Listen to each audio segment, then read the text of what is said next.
अग्निवीर योजना भारत सरकार के द्वारा एक ऐसी योजना जिसमें देश के जो भी युवा हैं सेना में भर्ती होना चाहते हैं, अग्निवीर स्कीम के तहत सेना में भर्ती हो सकते हैं। दोस्तों, आज इस वीडियो चैनल के माध्यम से मैं आप लोगों को बताऊंगा कि अग्निवीर योजना में कुछ अहम जो बिंदु हैं उनमें किस प्रकार से बदलाव संभव हो सकते हैं, जिससे हमारे देश का युवा है वो अपने आप को सुरक्षित और भविष्य को लेकर चिंतित न हो।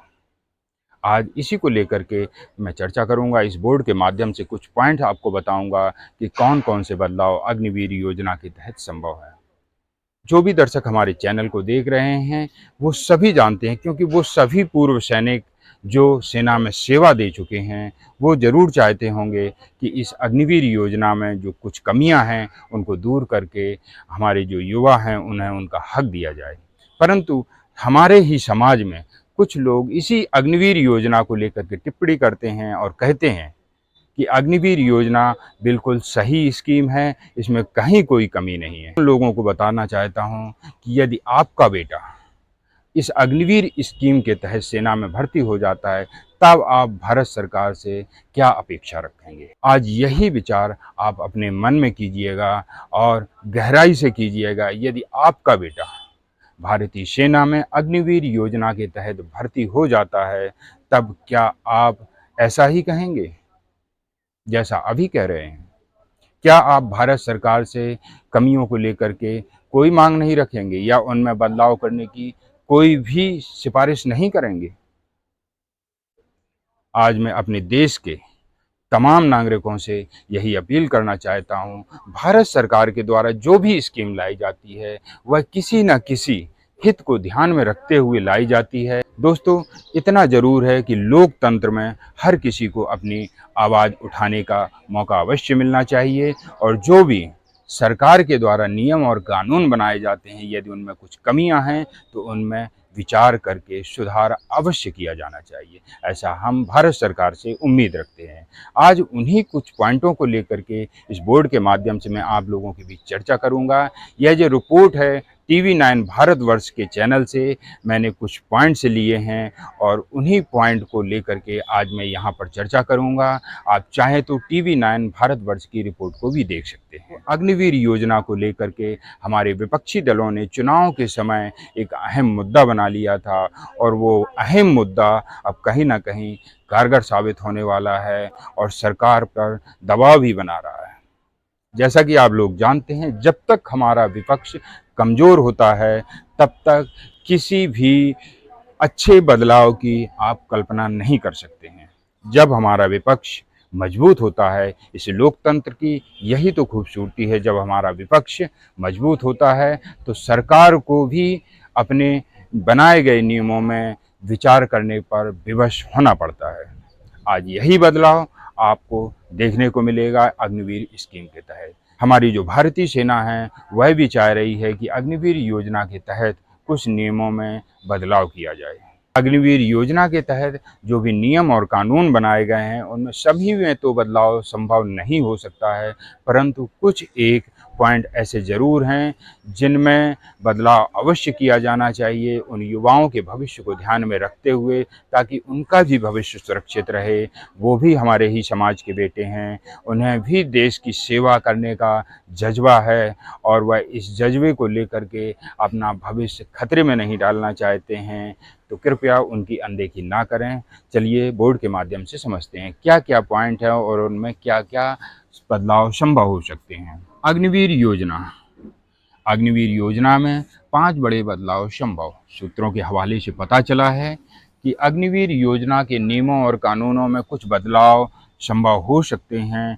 ऐसा PMO को रिपोर्ट सौंपने के लिए हमारे जो 10 सचिवों की कमेटी है वो PMO को रिपोर्ट सौंपेगी कि अग्निवीर योजना में कौन कौन से बदलाव संभव हो सकते हैं। उसके बाद PMO क्या कदम उठाता है ये आने वाले दिनों में ही पता चलेगा। अग्निवीर योजना के किस किस बदलाव के पक्ष में है सेना, आज यहाँ पर मैं आप लोगों को पॉइंट वाइज बताऊंगा कि कौन कौन से वो पॉइंट हैं जिसमें सेना पक्ष में है कि अग्निवीर योजना के तहत जो बदलाव हैं किए जाने चाहिए। सेना भी इसके पक्ष में है कहीं ना कहीं। इसमें पहला बदलाव 25% वाले फार्मूले में सुधार हो।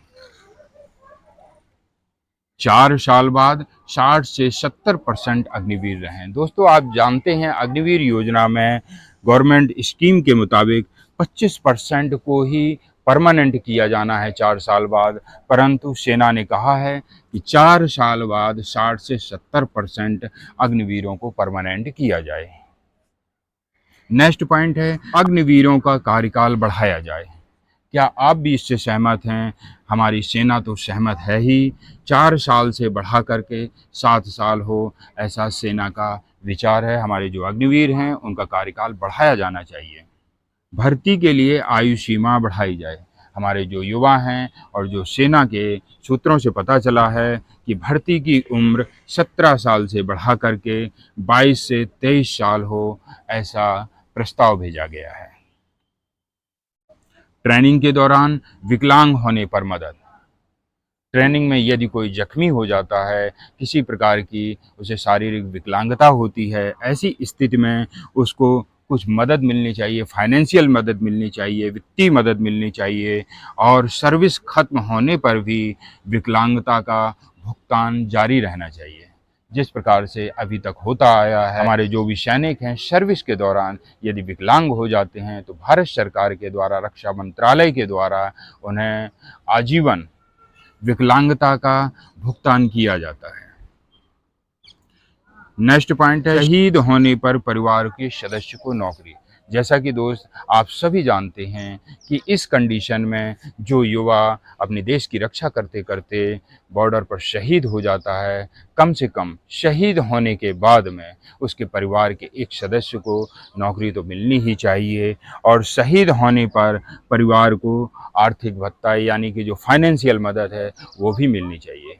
ये जो 5 सुझाव हैं इसकी रिपोर्ट हमारे 10 सचिवों की कमेटी पीएमओ को सौंपेगी और उसके पश्चात ही उस पर विचार होगा कि इसमें कौन कौन से बदलाव संभव हैं और कौन कौन से बदलाव किए जाने हैं। आप भी कमेंट सेक्शन के माध्यम से हमें बता सकते हैं क्या आप इन सभी पॉइंटों से सहमत हैं, या आपके मन में यदि कोई विचार या कोई पॉइंट आ रहा हो तो वो भी कमेंट सेक्शन के माध्यम से हमें बता सकते हैं कि अग्निवीर योजना के तहत हम युवाओं को और कौन कौन से फ़ायदे दिलवा सकते हैं जिससे उनका भविष्य खतरे में ना रहे और भविष्य को लेकर के वो किसी प्रकार की चिंता ना करें और निश्चिंत होकर अपने देश की रक्षा करें। TV9 भारतवर्ष चैनल के माध्यम से आप अधिक जानकारी प्राप्त कर सकते हैं कि किस प्रकार से हमारे जो अग्निवीर स्कीम में कुछ बदलाव किए जा रहे हैं वो कहीं न कहीं हमारे युवाओं को फ़ायदा पहुंचाने वाले हैं और उनके भविष्य को लेकर के ये पॉइंट बहुत ही अहम हैं।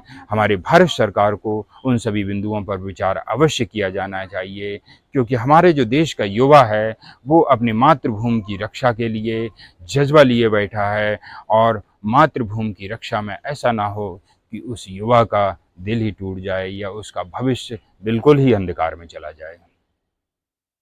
तो हमारे भारत सरकार से भी अनुरोध है, कृपया वो है इन सभी बिंदुओं पर विचार करें और अग्निवीरों को उन्हें उनका हक अवश्य प्रदान करें।